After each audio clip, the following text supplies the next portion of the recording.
Le nouveau numéro des enquêtes du contribuable vient de paraître. Ce numéro spécial est consacré aux inégalités entre les secteurs publics et privés. J'ai la sécurité de l'emploi, une meilleure retraite, je fais la grève et je vous emmerde.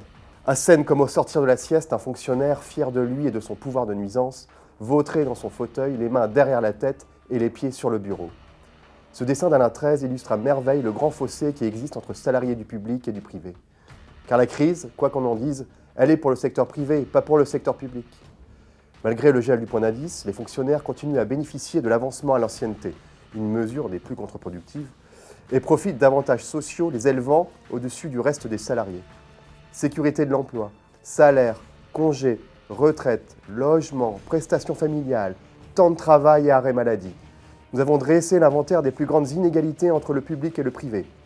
Un secteur privé où tout est loin d'être parfait, d'ailleurs, comme je vous invite également à le lire dans ce numéro spécial. Et il n'y a pas photo. Inutile de chercher, vous ne trouverez pas mieux que le régime des fonctionnaires. Les Français ne supportent plus cette injustice sociale. Ils attendent des réformes en la matière, c'est ce qui ressort de notre sondage exclusif IFOP sur les avantages de la fonction publique. Une très large majorité de nos compatriotes est favorable à la mise en place de 3 jours de carence dans le public, à la fin de l'emploi à vie des fonctionnaires ou à la révision des règles de calcul des retraites des agents publics.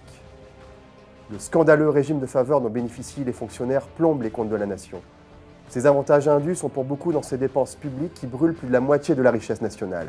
Et les dindons de la farce, écrasés d'impôts pour financer le train de vie de la fonction publique, on les connaît, ce sont les salariés du privé.